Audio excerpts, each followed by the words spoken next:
It is Wednesday, July 11th, 2018, 8 p.m. Pacific Standard Time, so you know what time it is. It's time for a little bit of coin metal. And as many of you may be looking forward to, I've been scheduled at least to have Mr. Verge Dev on today, Mr. Justin Verge Dev. I've been having a little bit of difficulty contacting him, and he seemed to have been under the impression that we might be doing this a little bit earlier, because he's like 9 p.m. my time. Well, that was actually 6 p.m. our time here. So I don't know. I've been trying to get a hold of him, so we may be having him on. I think we're going to have him on. If not, we can attribute it to a time differential that was just miscommunicated. Either way, got a shit ton of tabs open in the browser, so we are fully covered. Either way we go about it, I'd really prefer to have him on. Not entirely certain that's entirely out of it. So, like I said, we're going to keep trying to get a hold of him and make this thing happen. And if we don't get it tonight, we will most certainly get it at least one point this week. We might even have to do a special show if we don't get him on tonight. And that's still an if. We don't know. The man keeps odd hours. Anyway, it was a very productive Get Your Ass Kicked at Jiu-Jitsu Wednesday. It was kind of funny. I went up against a gentleman today who's a little bit under me as far as rank goes. But I summarily Kimura'd him. It was a little bit harsh. I was trying to let him communicate to me and whatnot, but he really wasn't saying too much. So I just kind of dominated the conversation as normal.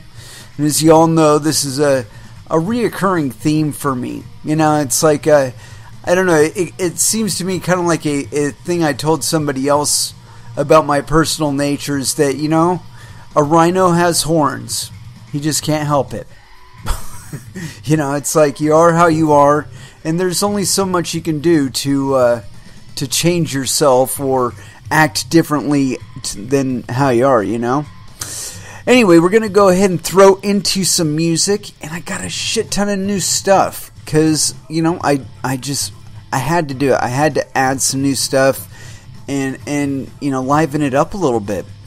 And so as far as that goes, I want to start off with a little bit of COC. And here it is. Dance of the Dead, First Dance, here on Coin Metal. And that was Prong with Ammunition.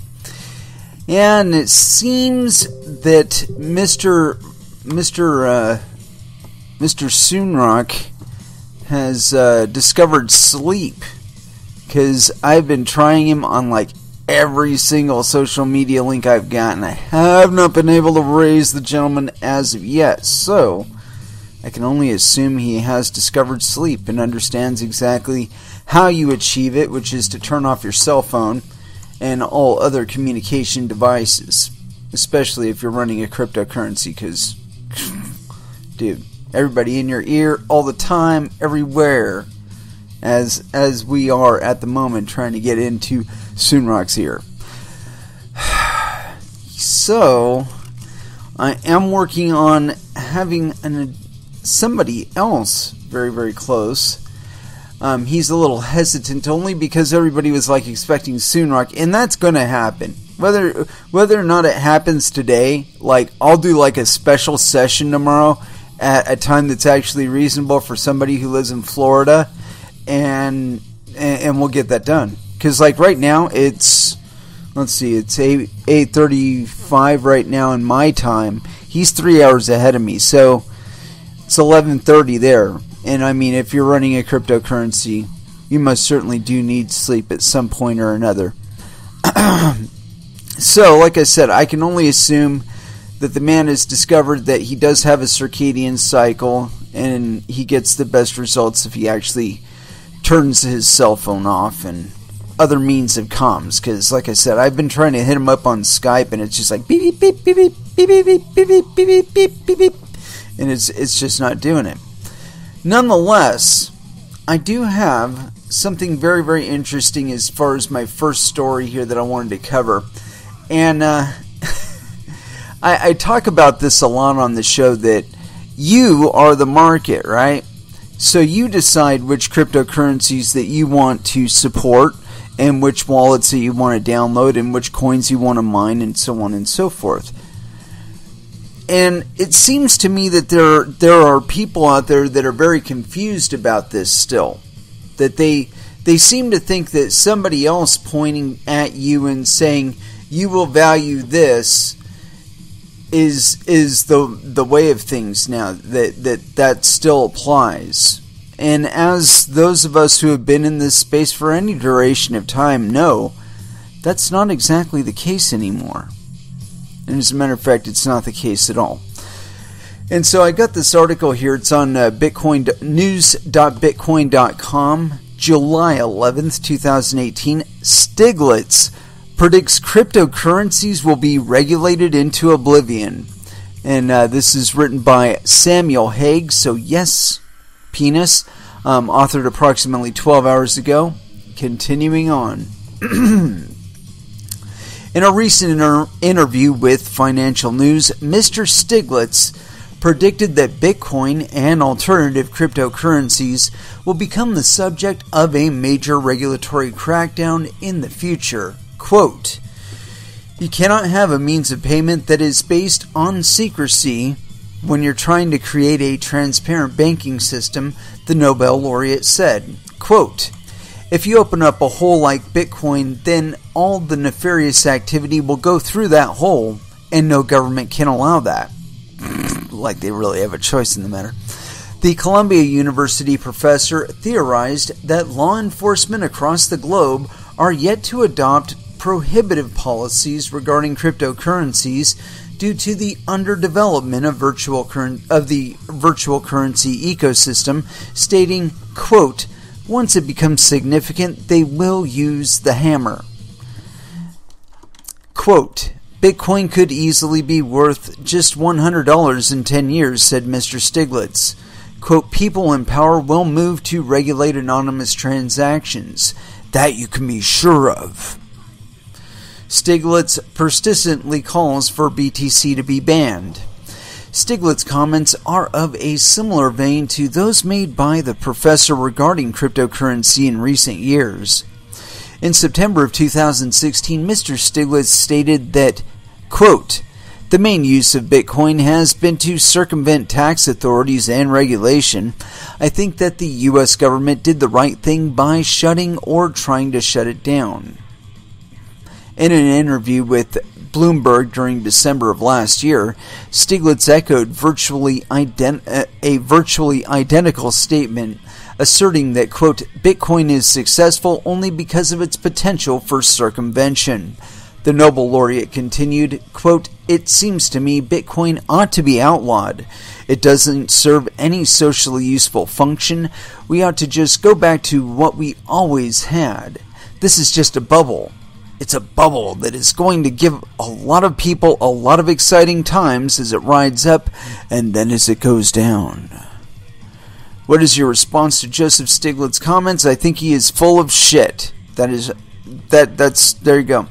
It's funny, I looked him up on Twitter and I posted this link and I said to him that basically that politicians like money, especially secret money. You know, that we keep coming across this over and over and over again.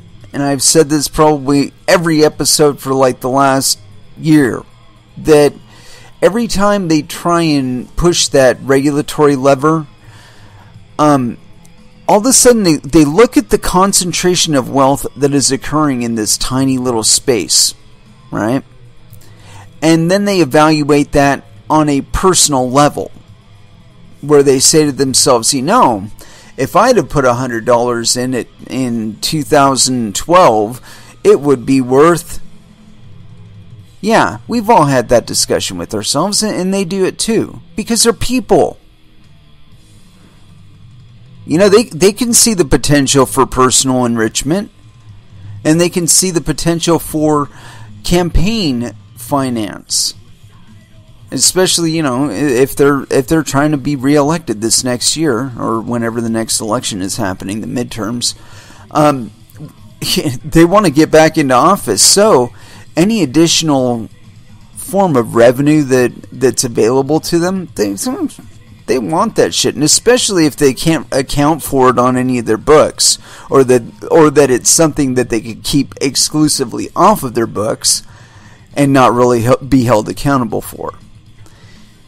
And I think this is one of the big fears that people like Mr. Stiglitz have, is that the current system, the current fiat system, it has all kinds of little windows where it enriches all kinds of little people here and there that aren't necessarily providing any value.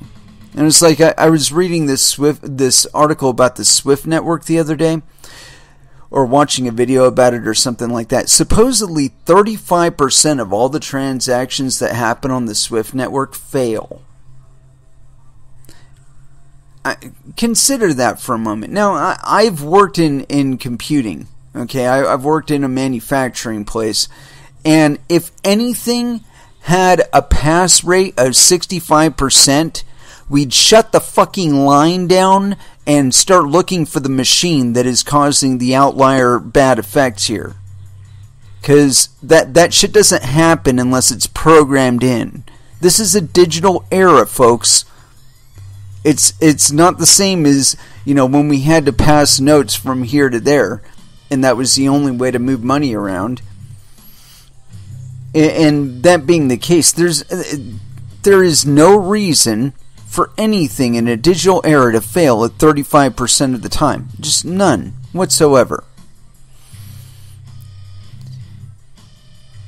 And when you contrast that against Bitcoin, I mean, really, Bitcoin is kicking the shit out of that. And it's been doing so since 2009. Moving all kinds of money around very securely, without a lightning network, without a payment channel, all that business. I'm not going to go there just because that really wasn't the point of this. But anyway, so yeah, Joseph Stiglitz,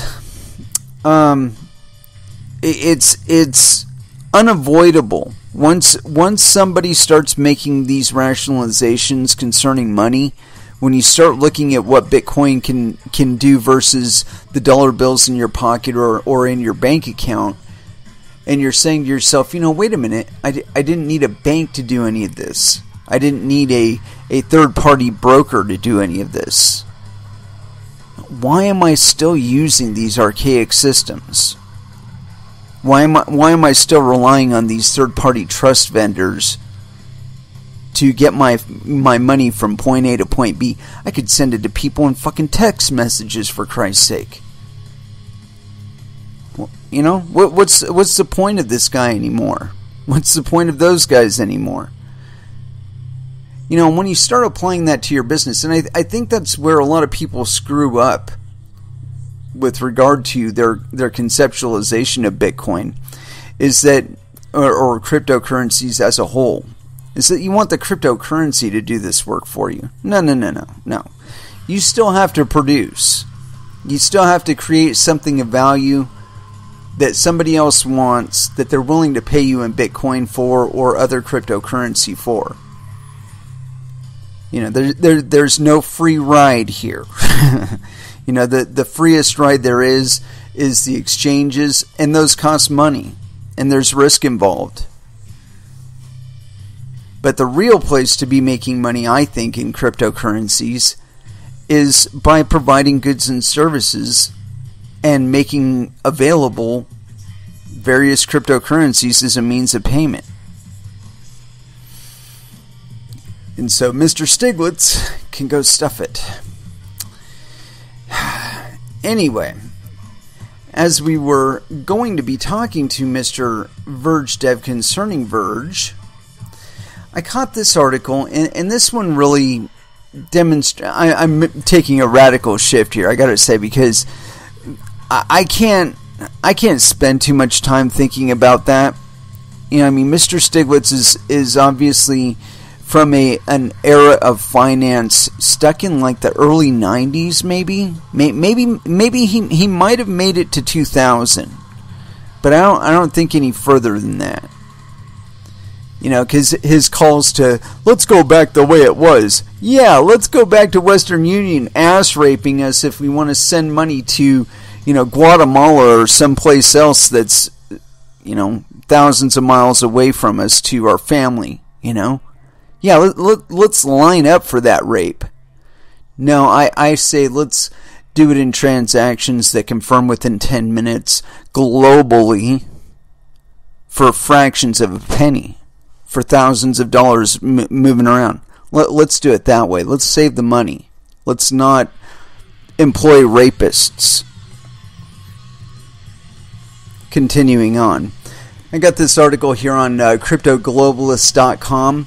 Verge XVG joins Binance to support Japanese flood victims as XVG price drops. And this is by Cami Albert. And, you know, let's check and verify something really quick.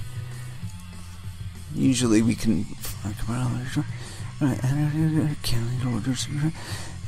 And his best experience... God damn you! Sorry, I was looking to see if they give us a he or a she. Cammy, I'm assuming no penis. We're just going to go with that. Continuing on. In the middle of its transformation to a privacy coin, Verge XVG has diverted its attention to join Binance in an effort to assist flood victims in Japan. This comes at a time when the coin price has taken a nosedive, as with the rest of cryptocurrency, just to say. The coin seems to be shedding its gains soon after inking a partnership with MindGeek Inc. Despite investors overlooking the MindGeek collaboration that saw the coin shed about 150% soon after the announcement, Verge appears to have gained some mileage in new markets with the introduction of new privacy features.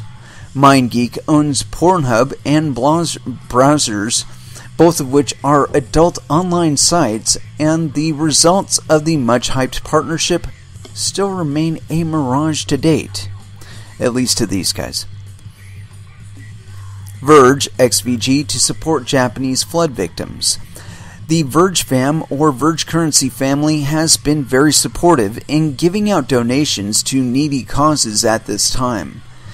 Verge is sourcing for funds to help victims of torrential rains that has hit West Japan, leaving several people dead, homeless, or others missing. At the time of reporting, over 112 Japanese have been reported dead. The number of those missing and displaced remains unknown. However, the latest reports indicate that homes have been destroyed and over 5.9 million residents of the disaster zones have been warned to move to safer grounds as rescue operations continue. The Fire and Evacuation Management Agency, FEMA, says over 24,000 have been accommodated in various evacuation points. Verge, through their Twitter handle, is requesting donations from well-wishers and crypto enthusiasts. More emphasis has been put on Verge lovers, and this appears to target the ever-supportive Verge fam. Quote, I called to unite all the communities as a global crypto family. Let's come forward to support Japan. Verge Currency will donate all funds to Binance's effort to support this disaster. Binance initiates donation call. The request for support comes moments after Binance Exchange donated a total of $1 million to the Japanese flood victims, with the same call for the Cryptoverse community to join hands and donate. Verge and Binance have a huge support base, and their humanitarian efforts appear to draw a lot of support from their fan bases. While making the announcement, Binance said, quote, to help out the victims in West Japan that were affected by heavy rains on 7/7/2018, Binance is donating $1 million US and calling for our crypto friends and partners to join us in the relief initiative. Binance's gesture is seen by outsiders as an effort to list more coins and tokens, as per their closing remarks. Quote, "Exact logistics will be figured out shortly. Reply to this thread or let me know if you or your project want to donate. Bonus points for future listing requests, and we may count your donations towards the listing fee. Listed projects, you know what to do." Donations have been channeled through the Binance exchange addresses, and small or new coins might get a listing nod should they be willing to donate, with Spider Zero, owner of Scorch Token, coming first.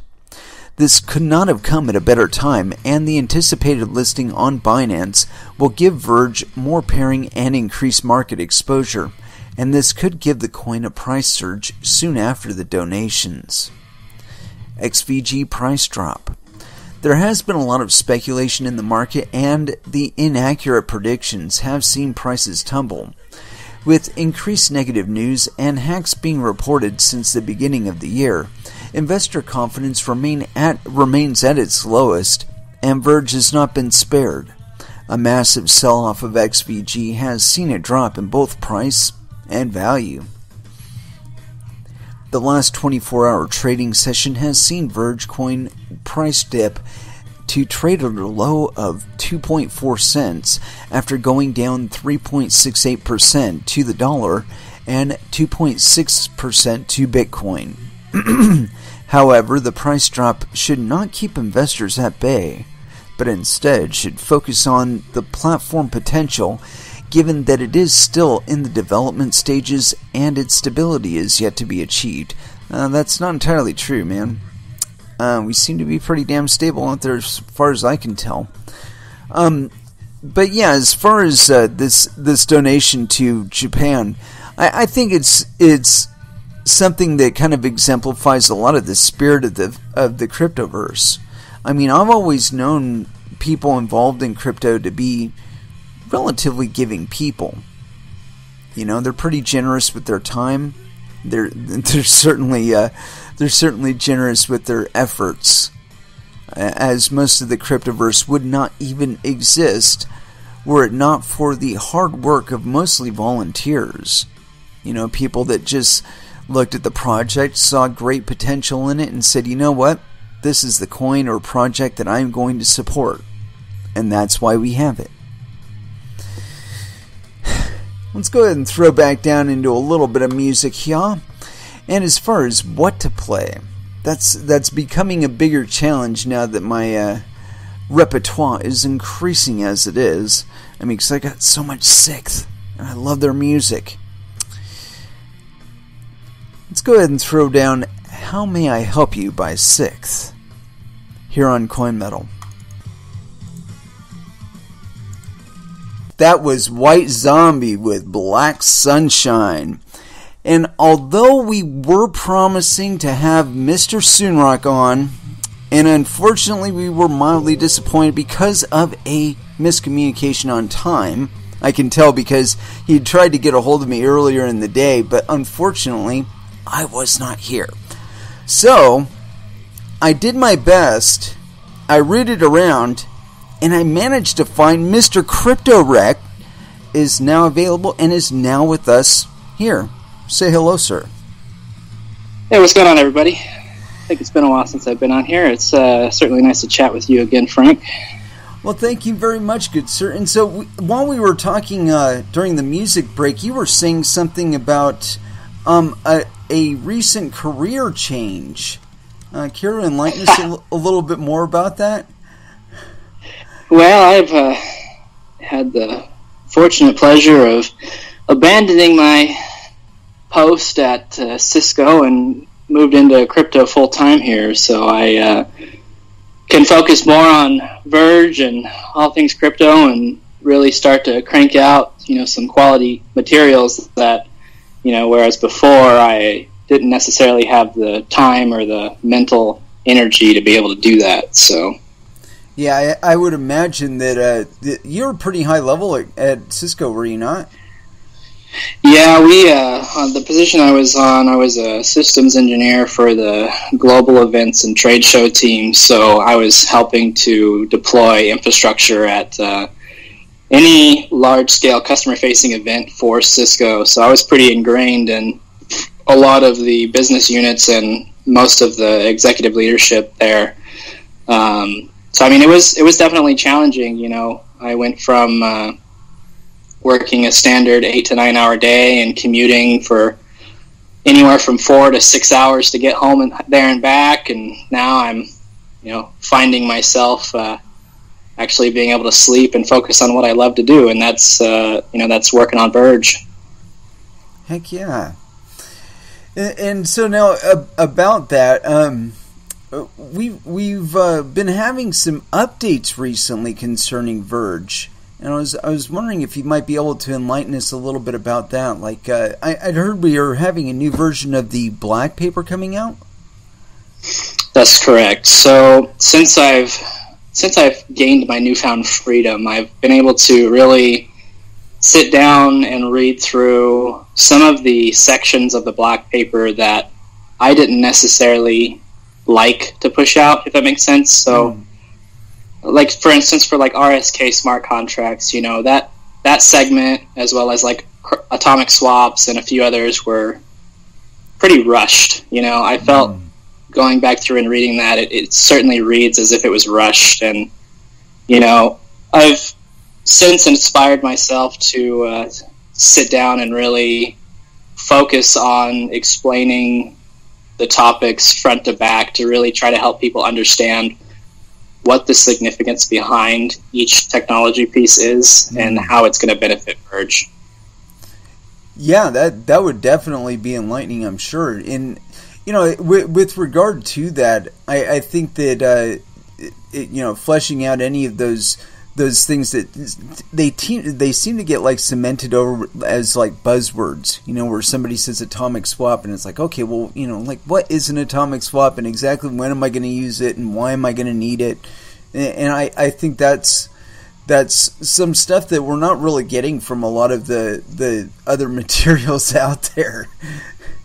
Right. It's it's a challenge to be able to write an educational piece that a bulk majority of individuals is going to be able to understand, right? Because you have to consider, some folks are going to be all over it, right? Some folks are going to want to read front to back every word, read it twice, and really understand the concept. Whereas, other individuals may have the attention span of a younger kid, and they just want to get the meat and potatoes, right? So when I'm writing now, and with the 4th revision of the black paper, I'm planning on making it such that everyone can understand.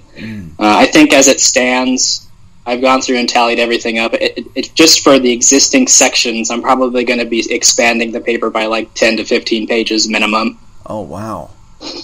And then, obviously with that, I'm doing a full breakdown of ring confidential transactions. We're going to be going over topics like range proofs and ring signatures and how all of these pieces come together to form Verge and how Verge is going to be able to benefit everyone and the technology that it's going to be bringing to people.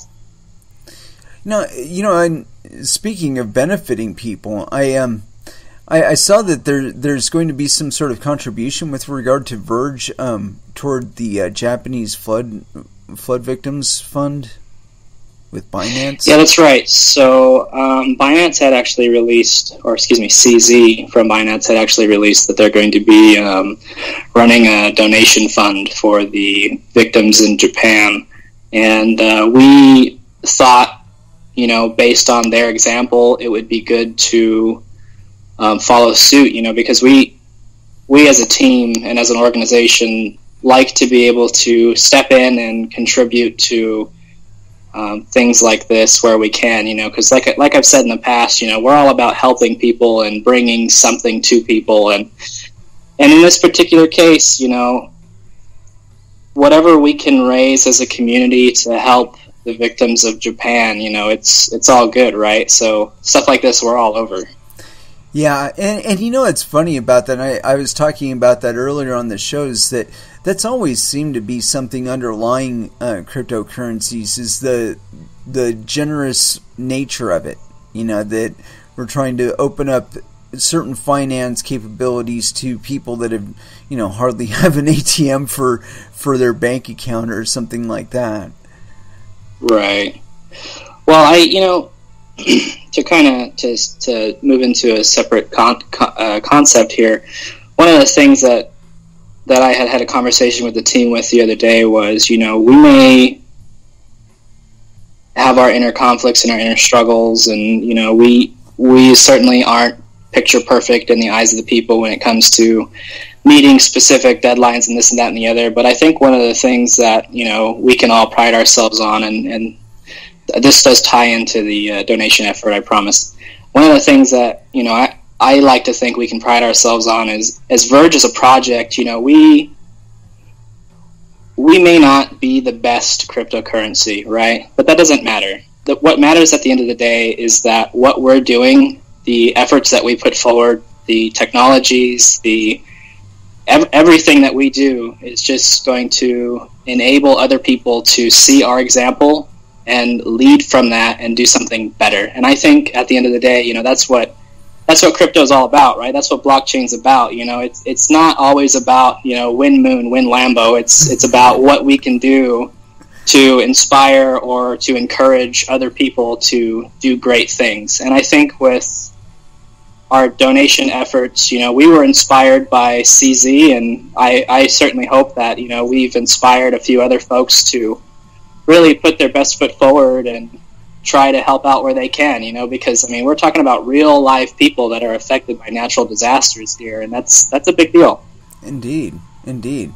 Well, and speaking of disasters, there have been some challenges recently for Verge. And I think it is important to point out, though, it wasn't just Verge that's been affected in this way recently, that there have been several coin hacks.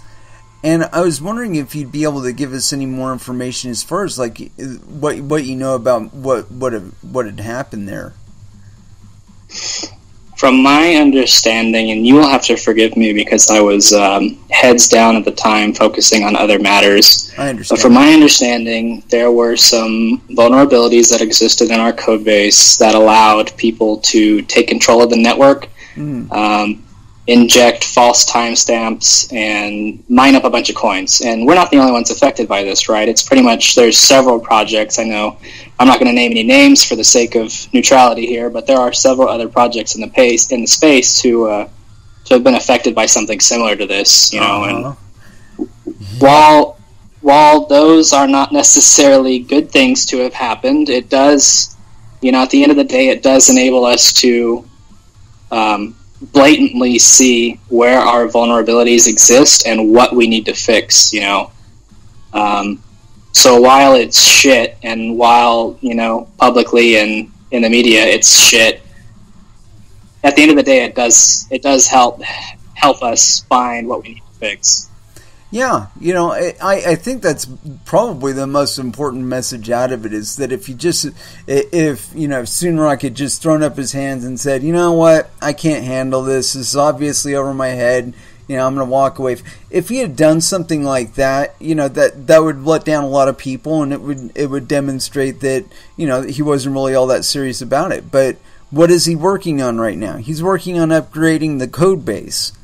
So, it's like, well, that shows that, it's what you do. You know what I mean? Well, you know damn good and well, just as I do, from everything that we've been through together with Justin, is that he's the type of guy that, while he may not externally communicate what's going on, he's the type of guy that will put his head down and do whatever it takes to make sure that Verge is going to be safe, secure, and successful. So I have zero doubts in my mind ever about Justin's ability to deliver a quality product. And sometimes it's a challenge, especially for someone like me who has a lot of time invested in the project to see the negative sentiment across the community, just on the sense that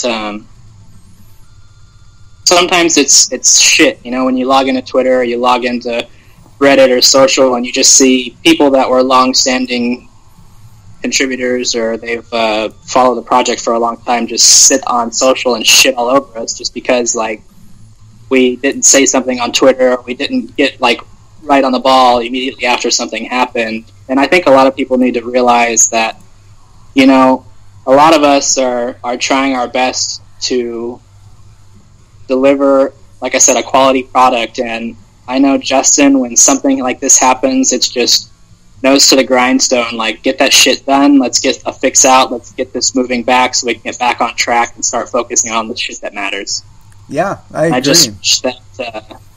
just wish that our supporters, you know, while it's not all the time, I certainly wish that our supporters would understand that while, yes, we are a large project and our positioning on CoinMarketCap is relatively higher than most of the other projects out there, you know, we're only human and we make mistakes, and some of us are just shit at communicating. You know, I'm not the best at doing it. Nobody really is, right? And it's going to sound like an excuse, but at the end of the day, you know what? We got past that point. We're moving forward. We got a bunch of cool fucking shit coming out, so it's going to be good, man. Oh, I have absolute faith in that. I mean, otherwise I wouldn't even be here. But, you know, and like I said, it is in what you do, you know, and I think that Justin, so far as has demonstrated to you, pretty much everybody that's been involved in this project for any duration of time, that he's got his foot on the gas pedal pretty much the whole time. You know? He does not stop. He does not stop.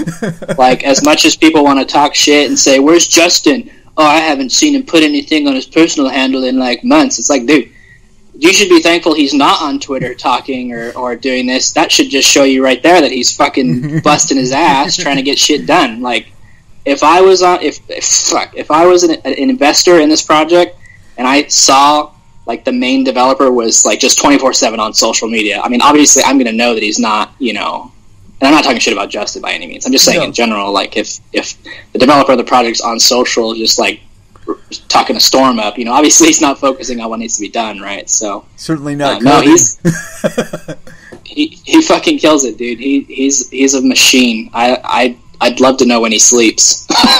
Well, you know, I'm hoping that's why we can't get a hold of him right now, is that he's actually getting a couple Z's, you know?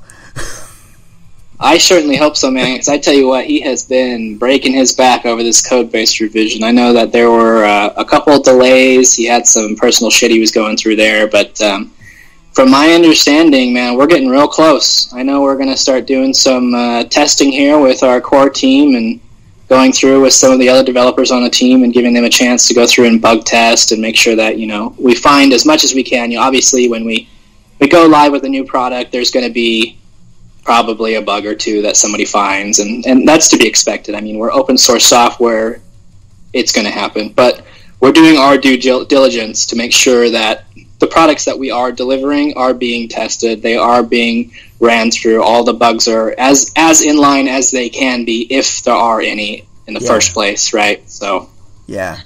Well, you know, and that's the other thing that I've always really enjoyed about the Verge community, is that if somebody has had a problem with something like a wallet or something like that, you know, for a while, most of the traffic for social with regard to Verge was strictly IRC, or like 90% of it. But, you know, when it would happen, it's like 3 people would be offering up a solution as to, oh, did you check this? Did you check that? Did you download this? And, you know, so they've been very, very kind with their time, and very, very honored about helping other people get it together. You know, and that's one of the things I've always enjoyed about this community, is what I was saying. Well, our team is comprised of a bunch of brilliant individuals. I mean, we wouldn't be where we are today without the individuals and the brilliant minds we have on our project, right? I mean, we've got, I think last I checked, we have like 38 some odd people on the team that are constantly looking for ways to innovate, to push forward. You know, we're working on a bunch of marketing campaigns on the backside that we're hoping to push forward out in the next couple of months. We're working on, you know, we've got a bunch of developers on staff now that are all working together with Justin, and we're making really good strides towards, meeting our goals. So now, I did want to ask you about one thing. I was seeing some sort of conjoining between Verge and Litecoin and TPay, and I was wondering if you caught anything about that. So, TokenPay just announced that they had signed a partnership deal with the Litecoin Foundation, and basically what that means is that they're positioning themselves to share joint ownership over their bank that they own. And in doing so, Verge directly is impacted by this, just because the faster they're able to acquire additional shares of the bank, the faster they're going to be able to integrate their systems on top of that bank, which will then enable debit cards for our community sooner rather than later. So this partnership is primarily focused on TokenPay, but Verge is definitely mentioned several times in their announcements. Nice. Yeah, I was just kind of curious about that. As I didn't know exactly how that tied together, but I was like, wait a minute, what was that about? Oh, good stuff. And so now, what do you envision for yourself as far as the future goes? I mean, you just left Cisco. I mean, are you going to be trying to acquire another position elsewhere, or are you just going to be throwing it all towards Verge? I'm balls to the wall on Verge now, man. There's been quite a long time where I've wanted to do so much more for Verge, and I haven't really been able to do that just because of previous commitments to Cisco, and that was a huge time sink for me. I loved my team, I loved the stuff that I used to do, but it came down to the point where it was either going to be Cisco or crypto, and I mean, I got to be here for my Verge fam, right? So it was a pretty easy decision for me. So I said, fuck the 9 to 5 or the 6 to 6 in my case, and there's a bunch of shit that I'm going to be working on. I'm hoping to increase our communications across the board on our social media channels, and like I said, I'm going to be working on implementing a bunch of new write-ups into the black paper. I'm really hoping to get that out here in the next month or so. We'll see, though. Indeed. Sometimes it's a challenge to be creative, right? So going to be doing that, and then I'm kind of hoping that I'll be able to take some time here in the near future and start writing up some more introductions or some more educational pieces for people in our community who want to know more about crypto or more about what we're doing, or there will be specific topics that I'll pick out and I'll post about, and I just hope at the end of the day that people will be able to read what I produce and they'll learn something new, or they'll solidify a concept for them and be able to share that information with somebody else so that they can further share it. And then that's what mass adoption is all about, right? It's first you got to educate people, and then it just goes from there. So Indeed. Bunch of stuff on the plate. This sounds excellent, sir. Well, thank you very, very much for joining us, man. I was kind of disappointed that we weren't able to get Sunerok, but when I saw that you were online, I'm like, it's the next best thing. Well, I just, as always, I'm really thankful that you sought me out there. I'm always happy to join you on the radio show here. Try to help promote this and get more listeners for you, because I feel like you have a lot of good things to say, Frank, and Anytime you want me on, you just got to let me know. Certainly, sir. Well, thank you again for joining us, and you have an excellent evening, all right, sir? You as well, man. Take it easy. Yeah, all right, man. And that was Mr. CryptoRekt. Excellent interview. It's glad to hear that he's branching fully into Verge. Although I don't know, Cisco, it's kind of a really neat position, so you gotta kind of tip the hat to him to give up that to be trying to direct all of his efforts towards cryptocurrency. And it is with that, I want to go ahead and throw back down into some music. And I hadn't picked anything out, of course. But 12 Foot Ninja is always going to get us by Silent Machine here on Coin Metal.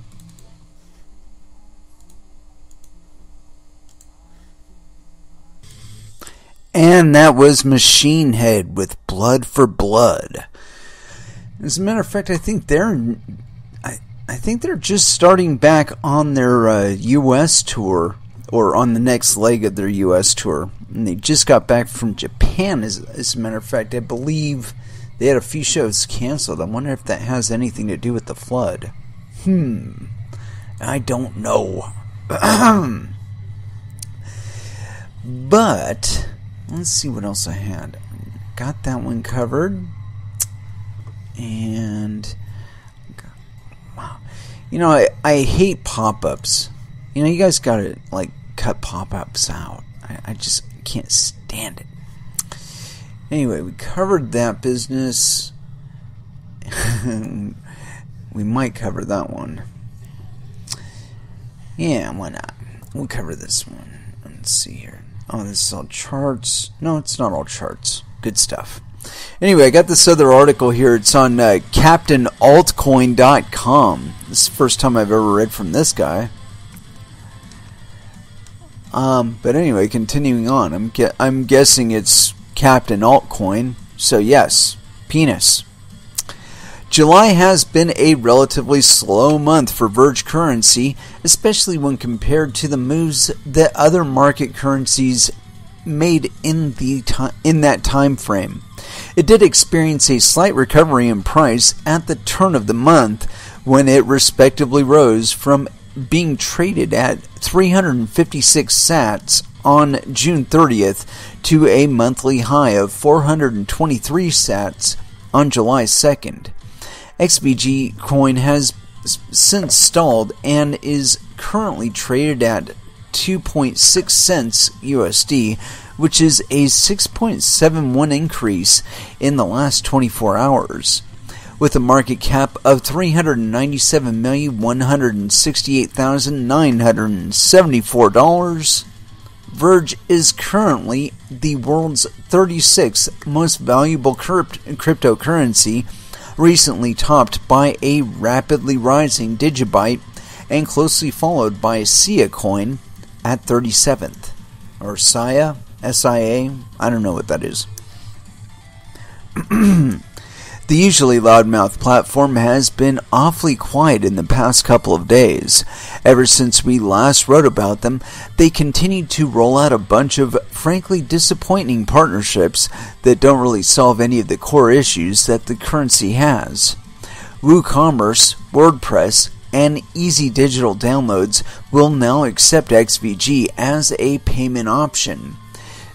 Cease Van Dam, one of Verge's core team members, advertised these new partnerships via his Twitter account. Quote, "Looking for a way to enable cryptocurrency payment gateway for WordPress, WooCommerce, and Easy Digital Downloads? CryptoCheckout.com just added XVG to enable this. Plugins can be found at WordPress.org, blah blah blah." Cool. European cannabis seed selling company Royal Queen declared that it now accepts Verge as well.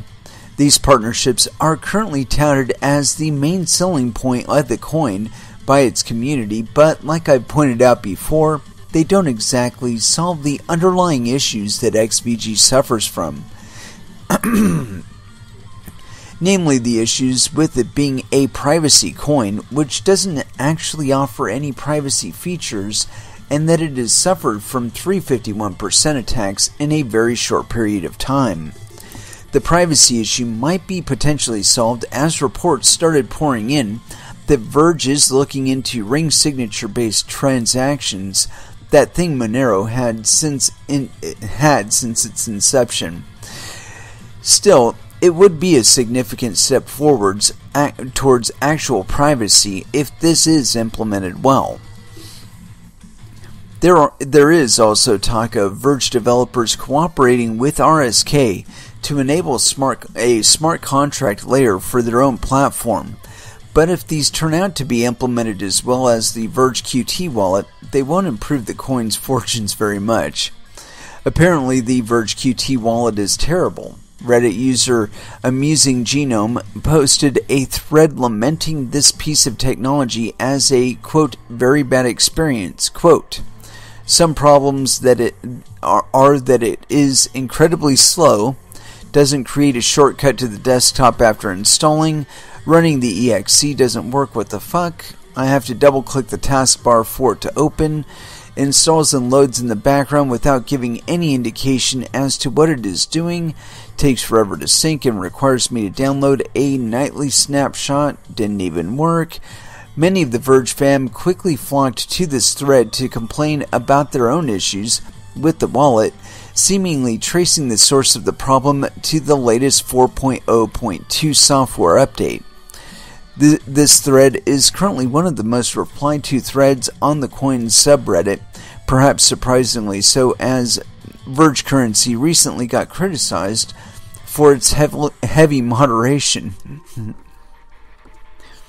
Verge remains in a rut that it was plunged in when that Pornhub partnership first dropped and disappointed thousands of crypto enthusiasts. Their subreddit is eerily empty, with few posts here and there, either promoting a new project that accepts Verge as a payment option / donation, or calling for people to hold as recovery is just around the corner. For now, things look rather bleak for Verge currency, and it will be a wonder if this long-awaited recovery ever comes. And let's see here. Captain Altcoin's writers and guest post authors may or may not have a vested interest in any of the mentioned projects or businesses. None of the content on Crypto Altcoin is investment advice, nor is it replacement for advice from a certified financial planner. So yeah, dude, every coin has issues. Not going to deny that there have been issues previously. But, you know, it's like I said before, it's what you do. If you just shirk the responsibility for it and not really attend to it, then it's an issue that really has to be evaluated as far as whether or not you want to use it as a currency method or payment method. However, as both I and CryptoRekt had indicated, we're both very, very confident in Mr. Sunerok's ability to be on it. And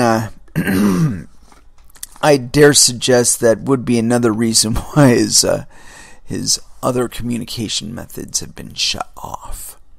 Because the dude is very fastidious about his work. So, and with regard to wallet issues, you know, these things happen, and as I said about the IRC channel, they're usually very, very quick to pick up anybody who's having an issue with regard to a wallet. If you go in there, they're usually very, very quick to help you out. So, as for my own experience with Verge currency, I've noted that when I do transactions with Verge, they go through pretty damn quick. Most certainly faster than Bitcoin, and I would say probably on par with Bitcoin Cash, but that's been my own experience. And speaking of my own experience, this is a gentleman that I've had the pleasure of speaking to at length on this very show. And say what you want about him, but the guy's got a plan. He's not really indicating anybody to anybody what it really is. And personally, I think it is more than scammery. I think he's got a lot to contribute to this space, and that he does so quite readily.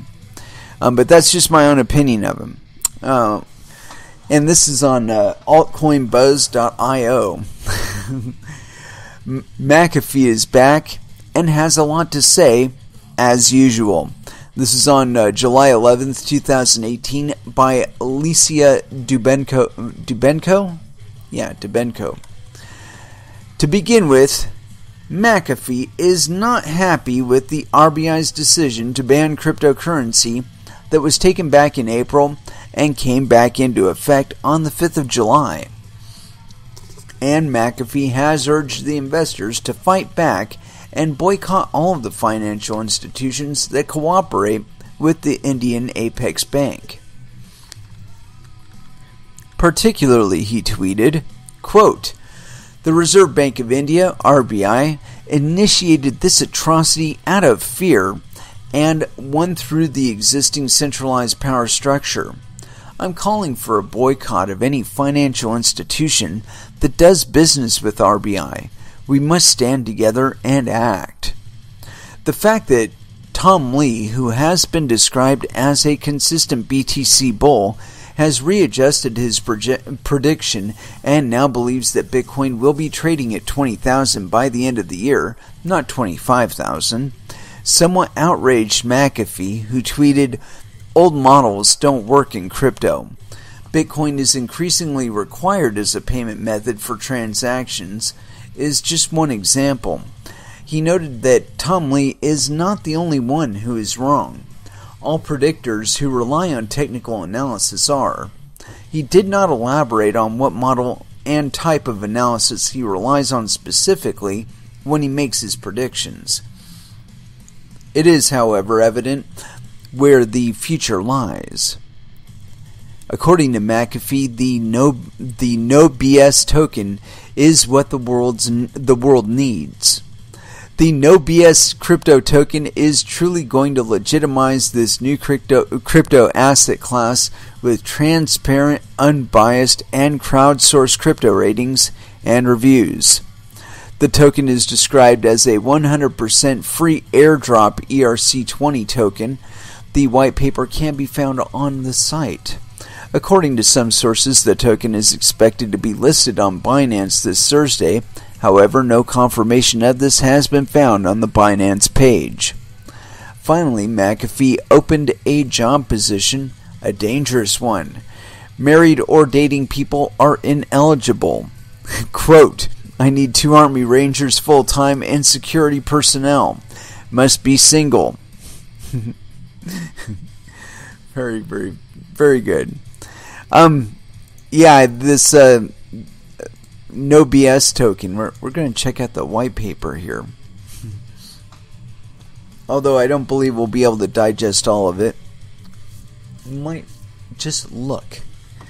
Maybe at the abstract if he gives us one. Yeah, why not? It does have an abstract. It is approximately 2 pages long, and we will eat it. Here we go. No BS crypto. Transparent, unbiased, and crowdsourced crypto ratings and reviews. Abstract. This material has been prepared by No BS Crypto LLC, the company. This document is for information and illustrative purposes only and does not purport to show actual results. It is not and should not be regarded as investment advice or as a recommendation regarding any particular security or course of action. Opinions expressed herein are current opinions as of the date appearing in this material only and are subject to change without notice. Reasonable people may disagree about the opinions expressed herein.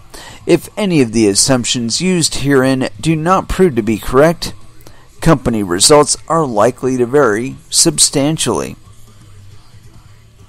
There is no guarantee that the company will achieve the desired results under market conditions. No representation is being made that the company will or is likely to achieve profits, losses, or results similar to those discussed, if any.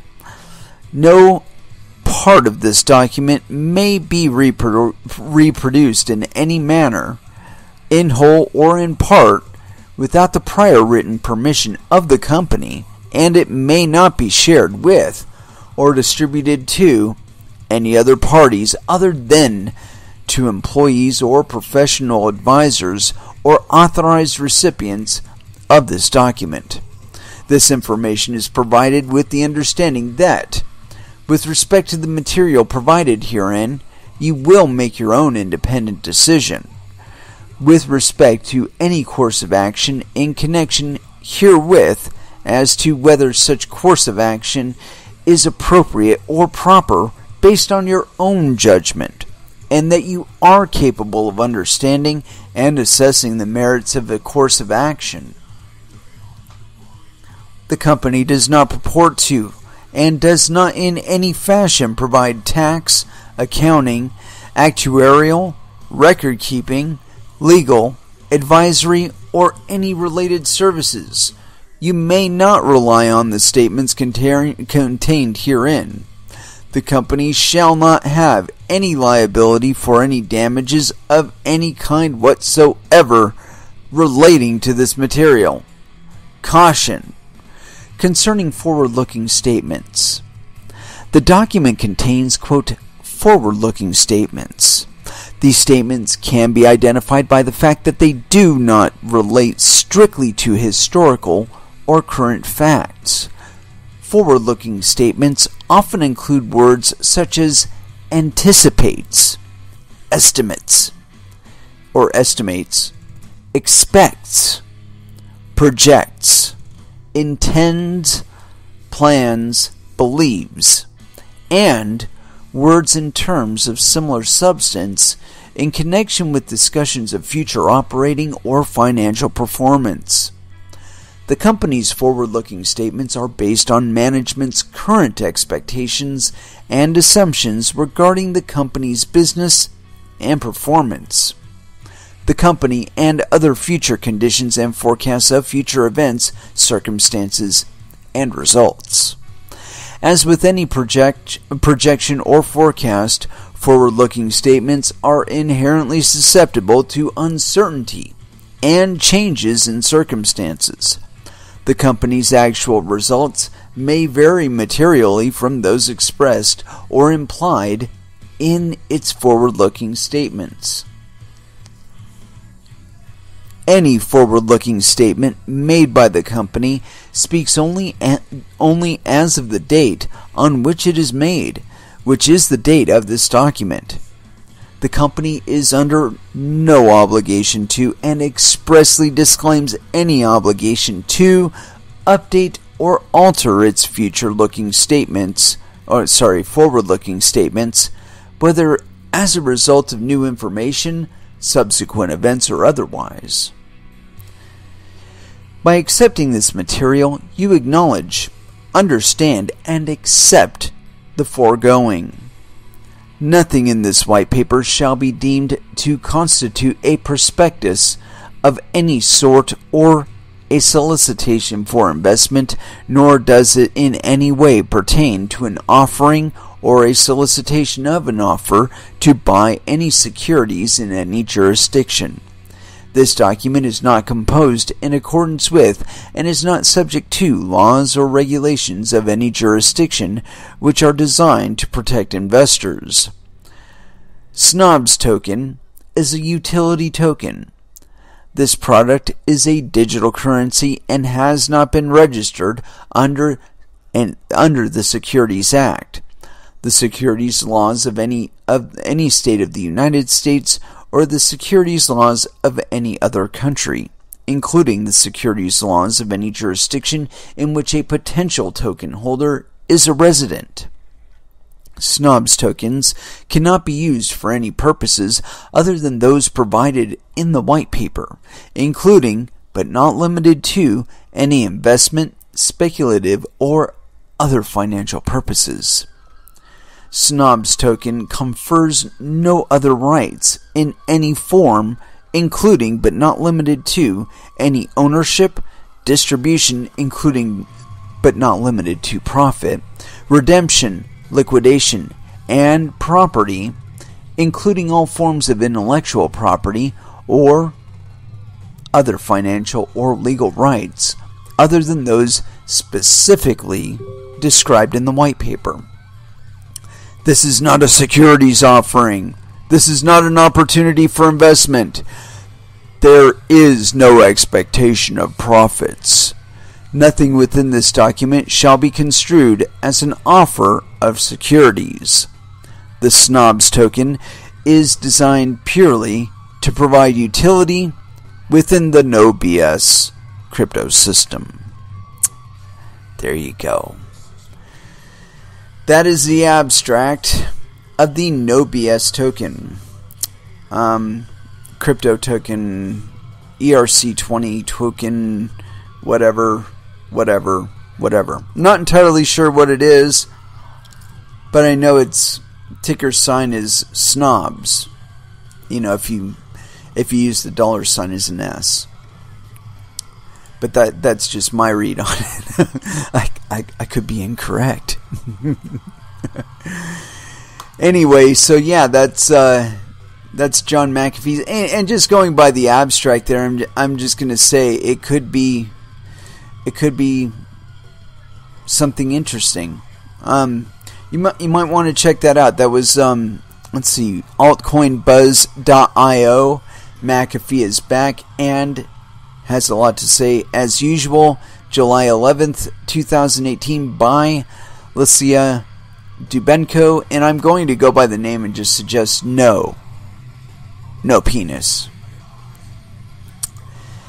And it is with that, though, that I wanted to get into another little ditty that I caught, and I found this one kind of interesting because the whole idea of force or compulsion with regard to the utilization of cryptocurrencies as a means of payment not only seems impractical, but also seems relatively impossible to enforce. But that's just me. I could be wrong, and somebody might have figured out how to force people to use Bitcoin, but this article seems to imply as such. Let's find out more. So on the Bitcoinist.com, and let's check and verify that it's an actual full article and not just some shit. Let's make sure it's not like a propagation of something else. Reuters. Let's check and verify that one really quick. I want to make sure that it's... no? Okay. Something else. Alright. Iran could become the first country forced to use Bitcoin. This is by Alan Scott, authored July 11th, 2018. Money in your bank account is not yours. On Tuesday, U.S. Ambassador Richard Grenell revealed that the U.S. government is extremely concerned about Iran's plan to withdraw 300 million euros in cash held in German banks. Reuters reported, quote, "We encourage the highest levels of German government to intervene and stop the plan," Grenell said. Iran seems to be feeling the pinch of new U.S. sanctions imposed after Washington withdrew from the 2015 nuclear agreement. However, as the Trump presidency ramps the pressure on Tehran, Iran's population has been increasingly turning to Bitcoin as a safe haven due to its borderless and apolitical nature. In other words, the Bitcoin network does not care who you are or why you're making the transaction. It is revolutionary in that it's the first neutral form of money that can be freely transacted with anyone across the globe. What's more, it can be easily stored, unlike gold, and control of the private key ensures that you have complete control of your money. It is for these reasons that cryptocurrency is becoming increasingly attractive, according to Weiss cryptocurrency ratings analyst Juan Villaverde, who explains, quote, "In the past, when corrupt governments devalued their local currency or seized assets from citizens, investors ran to the US dollar or gold. Today, many are moving into cryptocurrencies where their money sits on a global distributed ledger that no central bank or government can touch. The balance on your bank account, on the other hand, is for display purposes only. Not only are there strict limits on accessing your funds, the bank can freeze your account and the money that you thought you had is no longer yours, something that Iran will find out the hard way. People of Iran versus U.S. sanctions and their own government. Despite the aforementioned benefits, Iran's government has not been too fond of Bitcoin. In April, Iran's banks were banned from dealing with domestic Bitcoin exchanges amid rumors that a national cryptocurrency may be in the works. Quote, a crackdown in Iran would create a secondary market for crypto assets within the economy, which, normally speaking, would have a very high markup compared to the asset's price elsewhere in the world. So, there will be places where they'll be able to trade peer-to-peer. They don't need an exchange.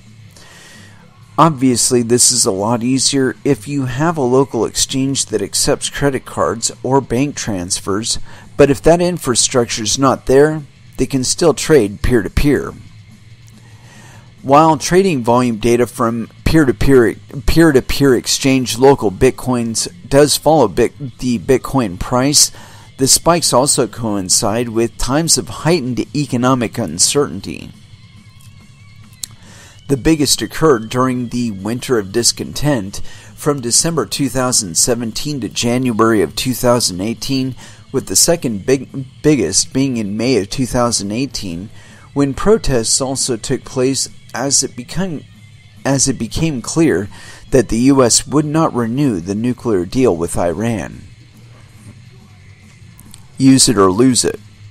While the Chinese invented gunpowder almost 1,000 years ago, they were actually forced to use it in warfare when Europeans subjugated their continent with guns in the 19th century. As history shows time after time, either you adopt the technology or someone else does and uses it against you.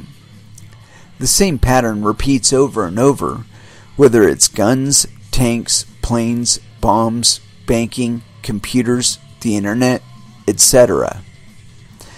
Some Iranian officials have discussed possibilities of using cryptocurrencies to replace traditional international banking systems like SWIFT and bypass international sanctions. Unfortunately, the idea of Iran having its own national cryptocurrency is a farce. A national cryptocurrency cannot be borderless by definition, much less neutral. Even if Iran coin is supposedly backed by oil, for example, such as the quote-unquote petro in Venezuela, getting other countries to accept it will be next to impossible. The United States will certainly make sure of that.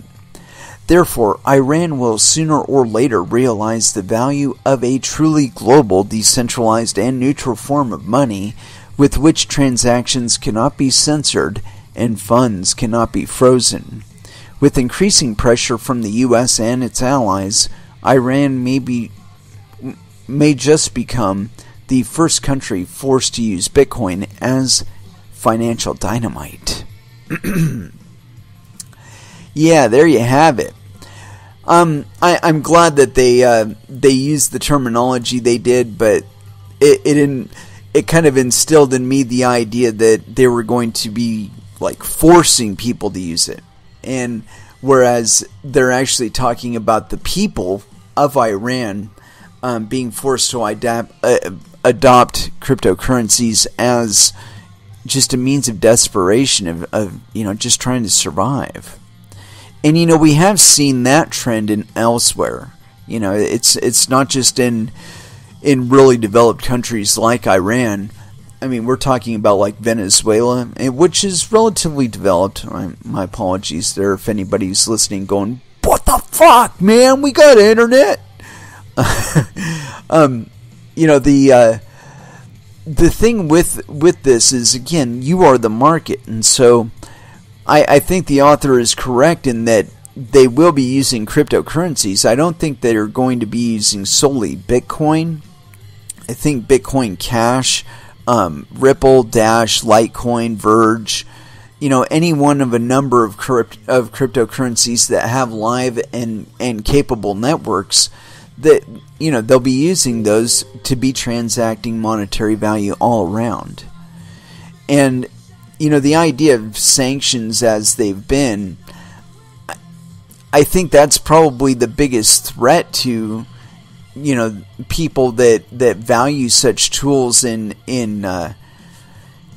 I don't know how to put it. I guess international policy or global policy or something to that effect. But those tools, I believe, are no longer going to be the way that we use to try and rein people in. I think that things are going to get far more local as far as markets are concerned. That we're going to be seeing a greater shift towards the manufacturing demands or the domestic demands for products and whatnot will be fulfilled domestically, whereas the products themselves will be available globally. And that's something that I think Amazon kind of brings into the fold. But I mean, if you can imagine taking the shipping step out, that maybe you'd be able to go to your local UPS office or maybe even have it delivered straight to your door, but go there and have it manufactured for you right there on site. I mean, maybe somewhere down the line, Amazon envisions being the sole proprietor in all of those spots. That maybe you'll just be the owner of the intellectual property concerned, but they will be the manufacturer and they will be the distributor of it. It's certainly a possibility with regard to 3D printing and cryptocurrencies, because again, you can circumvent all the national borders, all the treaties and that shit. Like this recent thing with Cody Wilson with the Ghost Gunner. If you're not familiar with the Ghost Gunner, look it up. It is every gun grabber's nightmare.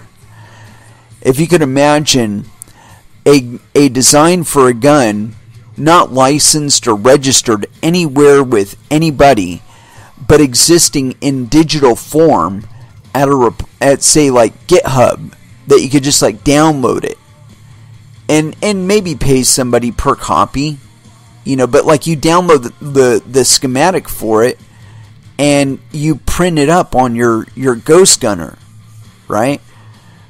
So then it's just a matter of where the Ghost Gunner is.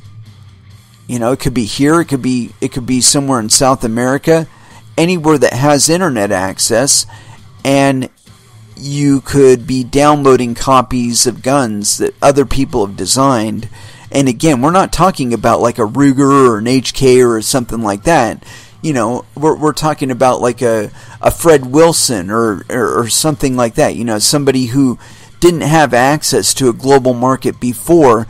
Now all he has to do is make a 3D printable design for it, and he can globally distribute his gun, and he could accept some cryptocurrency as a means of payment per copy. Now imagine what that's going to do to manufacturing 2 years from now. Imagine what that will do to the retail market 2 years from now. All of the technology that I am talking about that would make what I'm talking about possible has been in people's hands for the last decade. We're not talking about new tech. It's been available for the last decade on consumer store shelves. We start putting all of these factors together, though, and we're going to create a future that none of us can envision. Let's go ahead and throw back down into music for the last few minutes. I gotta get some food in me or I'm just going to fucking pass out.